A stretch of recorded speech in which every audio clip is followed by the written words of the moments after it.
Going on, everybody? This is your host Rob, back with another episode of From My Experience Podcast. As I said earlier this year, I'm trying to be more consistent. I'm trying to get more interviews for you all, and today I have a very special guest. I let her get away from me last year. I got her partner in crime. Shout out to Tommy. I got her on the show, but I could not catch up with this person, and that's my fault. We had scheduling conflicts, and then I was just like, I'll catch up with her later. But I shouldn't have did that. I should have been more aggressive. But she's on here now. So, ladies and gentlemen, we have from the HBCU podcast. Please make sure you go out and follow them and listen to that. The HBCU podcast. We have Miss Natasha Carter. Woo! Cue the applause, people. Yes. Rob, I'm excited to be here. Like, really, it's not your fault. My schedule is all over the place, and I finally made it. I think you thought too that I was scared to be on your podcast. I did. I was. I just was doing the most work-wise, so I'm here. And you know what? In hindsight, looking back on that episode we did with Tommy and where our mind state was back then, you didn't need to be on our podcast with this kind of stuff we was talking about. I'm telling you, it was very different. But we've grown, we've matured. Wrong. Growth. That's what it's all about in 2019. All right, how is your 2019 going? It's going. January went by fast. Yeah, there was no January. Yeah, it's like I'm officially starting 2019 now because I don't even remember January, but it's going well. Just, planning, ready to get this year rolling way better than the last one did. Okay. So, I need to pick your brain because as a fellow creator, I always like to get other people's perspective on things and what their thought process was and some of the struggles that they went through. So the HBCU podcast, I believe Tommy told me that it was your brainchild. Yes, the HBCU podcast is my baby. It came about like right around the time where all the stuff was going on with Trump when he first came on the scene, and then just the whole debacle with Betsy DeVos and just how they were just misrepresenting what HBCUs were. And she called them, I think, something choice, the pioneers of school choice or something like that. And then, of course, Trump didn't know much about him either. So I kept thinking to myself, if people haven't heard of HBCUs before, then they are not doing us any justice. So we need to create something out there that's continuously pushing what our graduates are doing, beyond the popular ones that everyone always talk about, the Howards, the Hamptons, the Morehouse. Like, more HBCUs exist, and I wanted to really shine a light on that. And then, of course, as a president of an alumni chapter for an HBCU, it's just always been one of the things I'm super interested and passionate about. So I always really want to raise up the alumni because sometimes people just look for us to give them money. And that's the only time they reach out to us. And I think it's important that we continue to tell, our stories, what we're doing, how we're still being, productive citizens, and then also encouraging like younger people to see accurate depictions of what alumni are right now, because we love to use, W.E.B. Du Bois or someone older or has passed along to be like, these are our distinguished alumni, and none of us can relate. So that's one of the other things, how the HBCU podcast came about. And to date, we've had a bunch of cool people on there, and I'm looking forward to having more people like yourself. What? Give me. Yeah, I would love to be on there. Have some interesting stories. I have to tone it down a bit. We give a little area for you to, share life, but then we like for you to, share your professional life as well and how it's been as an alum, to encourage other people. So. Oh yeah, I'm down. Your platform is definitely needed. Everything you said, I totally agree, because some people don't understand the value and the benefits of an HBCU.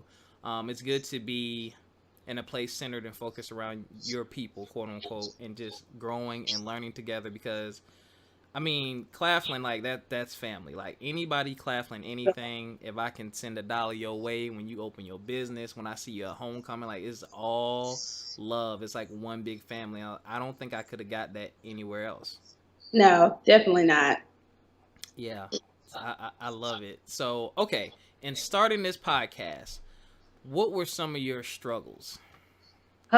So, the struggles for me, it was like a lot of people when they talk about podcasting, they talk about the technical side. That wasn't my issue.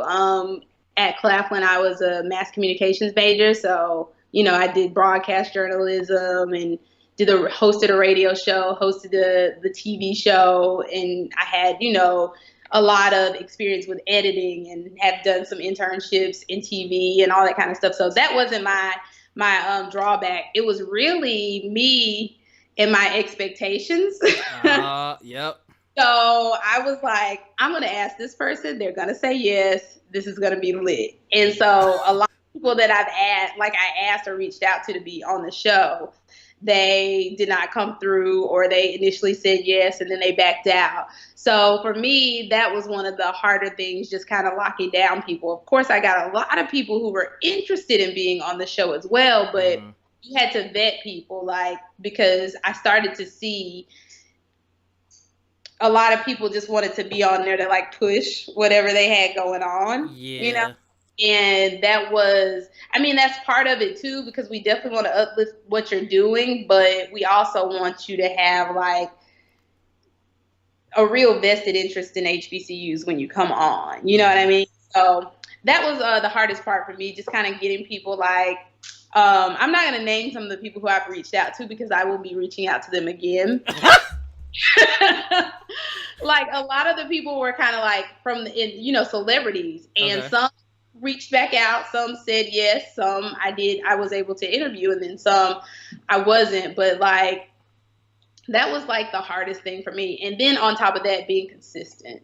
Even though I was a freelancer at the time when I started the podcast, I did have a lot more time.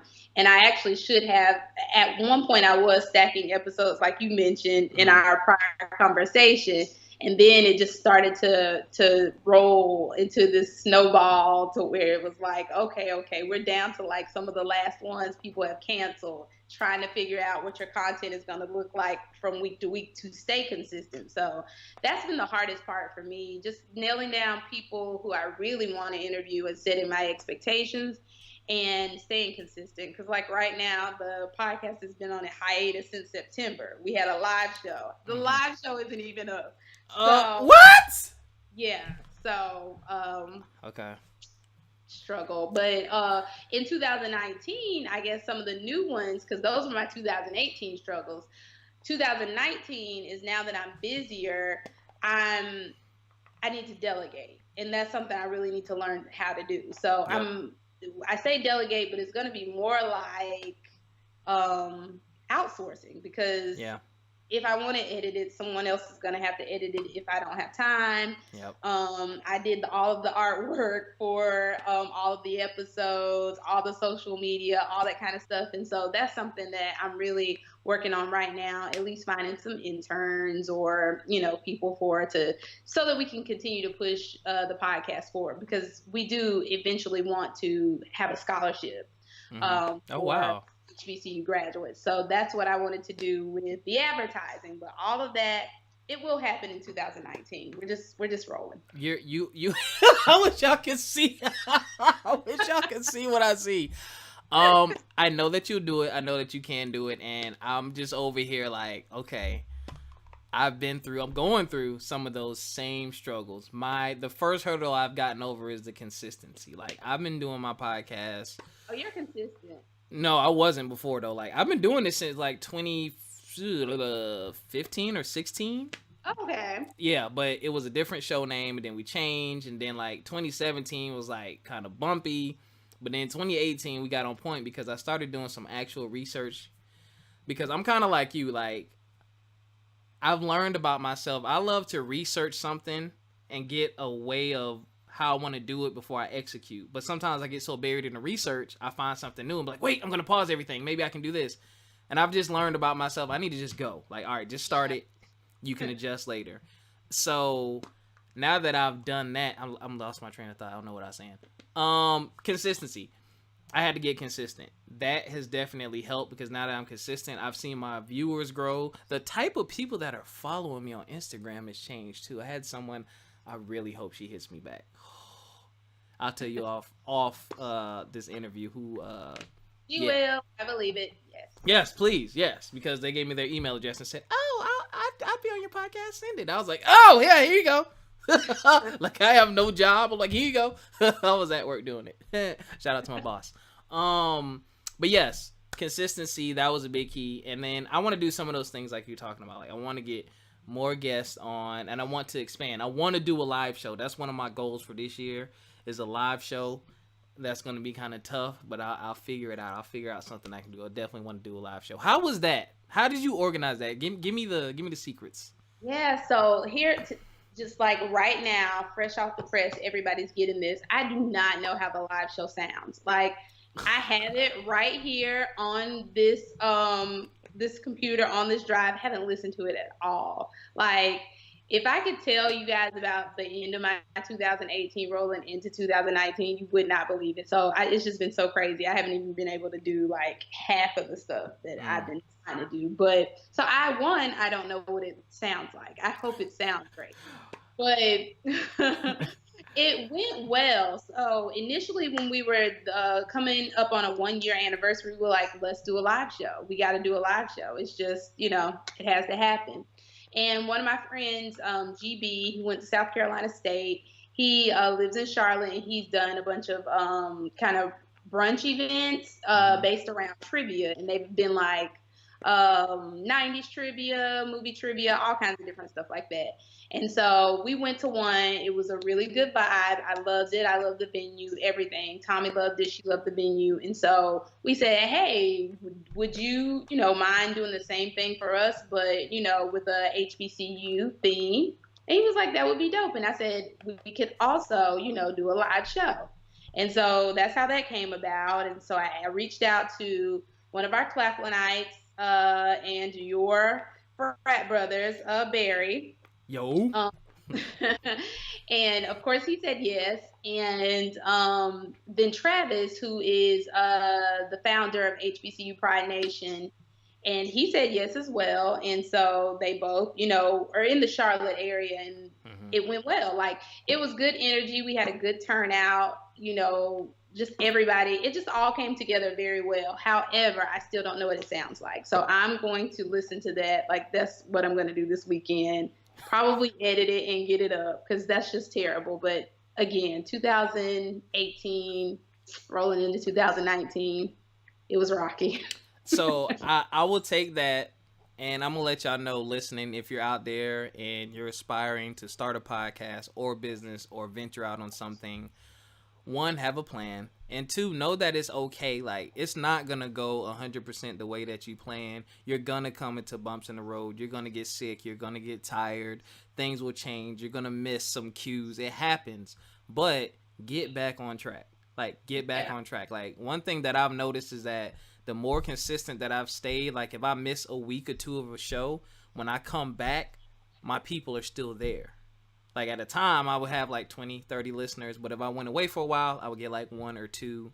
And then I had to spend months to work it back up. But when I stayed consistent, they kind of stayed with me. And then I held myself accountable. I have a Facebook group, From My Experience Podcast. Join the Facebook group.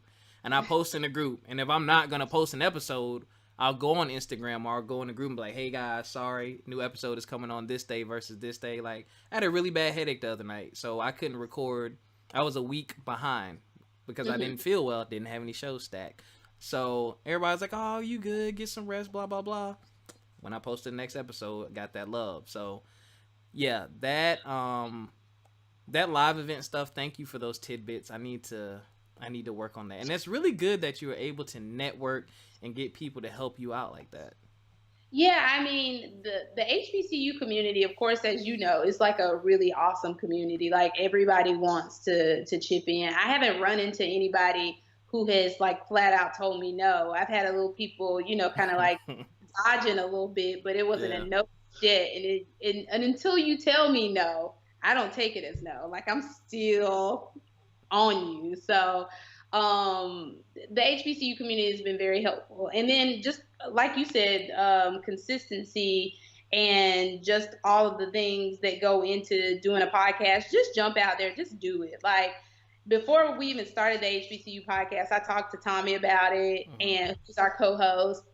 And I think we talked about it a good year before it even popped off. And then one day I was like, I'm buying all this stuff and we're starting to record episodes. Let's do it. Yeah. And we just kind of went from there. So like if anybody is out there listening and you're really trying to do your own thing, content wise, creativity wise, just do it and just let it evolve, because everybody who started something, it all started off probably, they're probably ashamed of how the early stuff went. Ooh, yeah.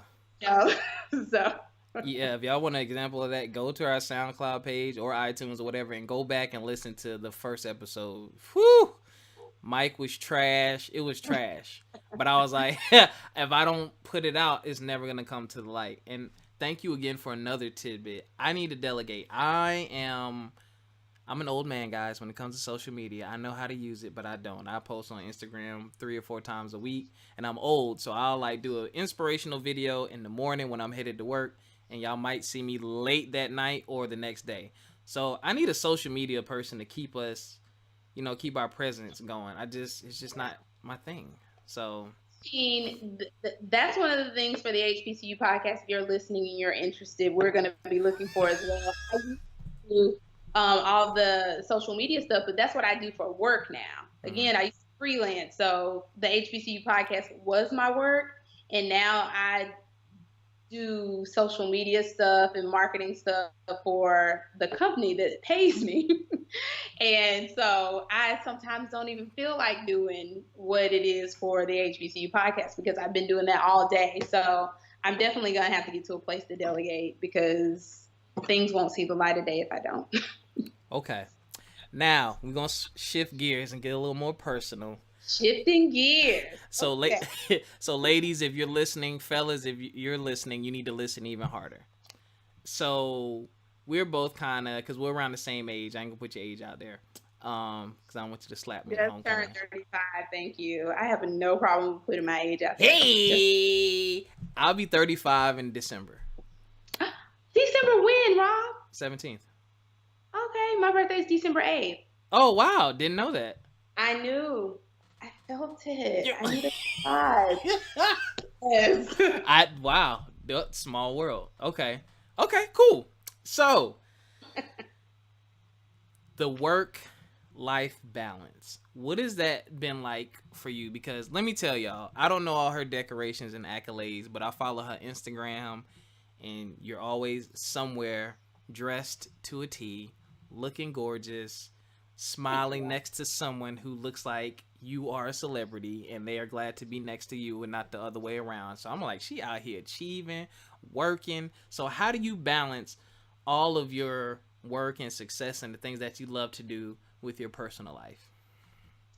Well, I mean, I think that's something I'm learning to do right now, because before, if you've been stalking and looking and carrying on, I didn't have a personal life really to balance, aside from friends. Like I always found time for friends to hang out with them. So that's probably who you saw me with then.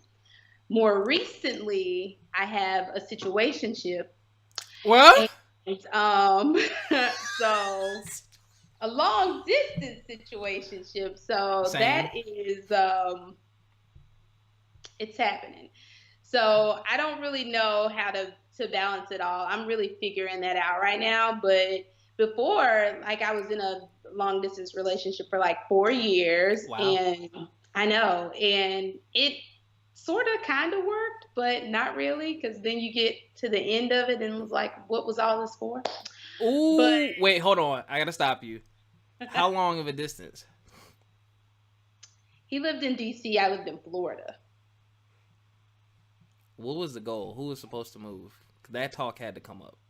We both were. So I moved closer. I moved to Georgia, and he didn't move. And then we were gonna move to another state, Mm-hmm. and it just never transpired. So, He's but that's trash. years ago. He's trash. Don't do your frat brother like that now. Oh well. Oh, wait a minute. I don't know who that is, by the way. So don't text me, bruhs. Don't text me. Don't text me, Fi. Don't know who you're talking about. Don't want to know. Whoa. Very old news. Very old. Okay, But, very old. I'm just comparing that because I'm in another long distance relationship. So I'm going through the same thing. I found love, and we've actually known each other a very long time. She actually lives in Cali, but she's moving to the East Coast, and I'm relocating too. But the beautiful thing about it is, our move isn't for each other; it's for what we're chasing in life. So that's good. Yeah, so it feels a lot better. It's a lot more natural and it's smooth. It's like, okay, well, things are coming together. So, but I ain't gonna put all that out there because my baby, like, she don't like me putting all that business out there. She's low key, cool. She's extremely low key. I had to get permission. Some of y'all, if you know me, you've seen her, but I had to get permission. I'm like, because I don't normally do a lot of that either. But I'm like, babe, like, I see you like once or twice a year, but this year we got goals. So I'm gonna see her a lot. Anywho, back to you. Sorry. So you have a situationship. Yeah. Is this distance shorter? Yeah, it's shorter. He lives in Atlanta, so. Okay. Currently. Okay. What is the most important thing you looked for in him? Because obviously, you know your life, you know your lifestyle. So there has to be communication. That's it. Yeah. I mean, that's it in a nutshell. Like, I don't need to like know what you're doing every hour on the hour type of thing, but I do expect to like speak to you every day. Well, I ain't talking to you every day. Every day? I'm kidding. I talk to my boo every day, hours on end. I was gonna say, you don't have to be for long. Ain't nobody trying to have like 2-hour conversations, but Oh, that's our average. I got you. Okay, so communication, and you're right. I think communication is a huge key. It's like, hey.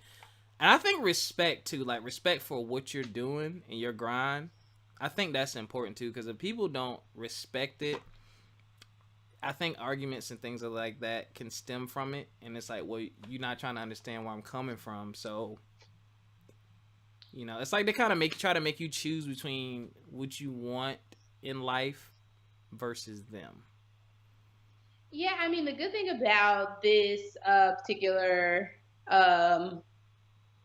situation is that we've known each other for some time too. Mm-hmm. So we're familiar with one another. And of course, if you've maybe like 7 to 10 years. So wow. Okay. That's good. Yeah, this person like knows what I am up to, what I'm doing. I know, how ambitious he is, all that kind of stuff. So we get that. There's a mutual respect on that part. We're just trying to figure out the whole communication thing because, yeah. Okay, that's definitely important. If you're listening, gentlemen, get that communication together because there's a rarity when it comes to good, strong women, period. I'm not going to make this a cultural thing right now, but a truly good woman, just like there's a shortage of truly good men. And this is definitely a good woman. Like, I don't know everything about you, but I've never heard, and you know how small Claflin is.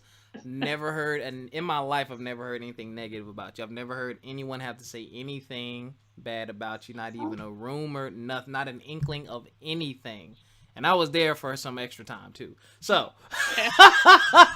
so I just say that goes a long way. That goes a long way. That means you stayed in your lane. You did what you needed to do. You stayed out of trouble. You know what I'm saying? And that kind of stuff. And it shows in your life and in your work. So. Thank you, Rob. I, try to move stealth-like. Y'all don't know about it. Okay. So, okay.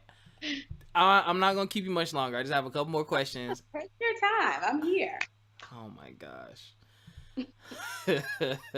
What advice do you have for the younger version of you? That young, ambitious, lady that is listening, or that young lady who may be stuck in the mud a bit, that young lady who's confused or worried about love or relationships, what advice do you have for them? And well, career-wise, if I had any advice for my younger self, would be to really pace yourself, because I started out like in major roles very young, Mm-hmm. and sometimes that can confuse you, like where you're going. Like it almost sets you to a place to where you think anything that's less than that is not Good enough. yeah. And so that's really what I would tell myself, because this is like a really awesome job that I have now that I really like, and it falls in line with what exactly I do. Probably something I've been hoping to have, but from the jump start. But I've started in like higher education. I've been like a director of communications for a college before, and it's like, what kind of, like, at 20 something. So if I had to give myself like any advice, I would just say pace myself. Not saying that I would not have still taken that role, but just to look at things just from a different lens. And like, just because you get a different role or title doesn't mean that that's still not a valid career and a valid step in your career. So that would be my career advice. Love advice, I would say, I'm quick to cut people off. Hey. Quick. And I would just kind of like stretch my patience a little bit and be a little bit more patient with some people, because in the past I've been like, don't like it, out of here. And like very quickly, like I block people, like we don't have conversation anymore, because like when I'm done, I'm done. And so that's one of the traits that I would probably change. Advice I would give myself, like, hey girl, a little more patience, okay? Wow. Okay. You know what? I think a lot of us went through that. I was like that too. Like, but I've come to learn and accept some things about myself as a person. I'm a very loving, very caring, very forgiving person. But I do know how to get rid of people who really aren't good for me. Like, I understand forgiveness and stuff like that, because I used to cut people off too. But at the same time, I've had to look back and say, okay, well, bro, you're not perfect either. So, Right. yeah. So, and I definitely didn't think that per se, but I sometimes always kind of felt like I was always on the side of right, and I wasn't always, and just would like cut people off. And so yeah, I'm learning growth, Rob. Yeah, I'm with you. Listen, I'm with you. I'm definitely in a better place, and I'm glad you are in a better place. That's it. That's all I got. I got nothing else for you. I mean, you've answered all my questions. I've picked your brain. Rob, are you serious? Yes. What, you got questions for me? Don't ask me no questions. I'm gonna save all my questions for when you're on the HBCU podcast. That's what I'm gonna do. But, you know, it'll be a little bit of chit chatting about this and chit chatting about that. Oh yeah, thanks. But cool. Yeah, no real questions. I was like all nervous at first, because I was like, hey, Rob and the crew, but you know, it was Rob solo. I'm gonna have to come back when the whole gang's there, or whoever. Shout out to Tori, Alex, Biff. It's a Saturday. Tori's super busy. Alex super busy. Biff had a wild night last night, I think. I need to actually call and check on her. So, and this is something I just kind of put together at the last minute. But yeah, we'll definitely. I need to have you and Tommy at the same time. You do. We would be a fun time together. We have such a long-standing relationship, so it's always fun to get the two of us together, because you just never know which lane Tommy is going to go down on memory lane, like how far back. Sometimes hey, chill. Okay, yeah, we definitely need to have y'all back. Yeah, because we've known each other for a very long time, since like we've been best friends since 3rd grade. So. Oh wow, really? Mm-hmm. Do I have one friend from elementary school? I mean, at this point, we're family, so. True. Like, yeah. She's like, sometimes they are at Christmas, and one time her dad was like, somebody missing. With Tasha. Oh yeah. Tommy was like with her real family. So yeah. We love But you, we're Tommy. always around. So yeah, you'll have to have us both back on the pod. Absolutely. Tell everybody where they can find you. Plug all your stuff. Plug all your promotions. Any and everything. Do all that good stuff. I'm keeping it simple these days in 2018. 19. 19, sorry. See, I haven't shifted quite yet. I was writing it down right places though. How that's usually the hardest part. Yeah. Is writing it down. Nope, I've been good at that. It's just now saying it. 2019, keeping it simple. So, still encouraging all of my Claflinites to continue to give back to our dear old alma mater. That's always first and foremost. Rob, if you have not registered for the convention that is coming up in April in Charleston, do so. Yes. It's our 45th annual alumni convention, and then we're also the school is celebrating 150 years. So, Claflinites, if you're listening, get on board. Come join us in Charleston. Also, HBCU podcast, we will be back in 2019. So that is something I'm working strongly on, trying to get a team together so that we can get some content out to you guys. But in the meantime, enjoy all of our past episodes at thehbcupodcast.com, or just look for us on all social media, the HBCU Podcast, and you'll be able to, listen. We're on all podcasting platforms, so feel free to catch up. Why, thank you so very much for joining us. Thank you all for also listening. Y'all already know where to find us from My Experience Podcast on Facebook, FME_podcast on Instagram. If you have a question, topic, concern, anything you want us to discuss on the show, from my experience podcast at gmail.com. I will have links to all of Natasha's stuff underneath the post of this episode, so y'all can go stalk her. Don't stalk her. Follow her, learn, and embrace the greatness. And we will catch y'all next time. Peace. Bye.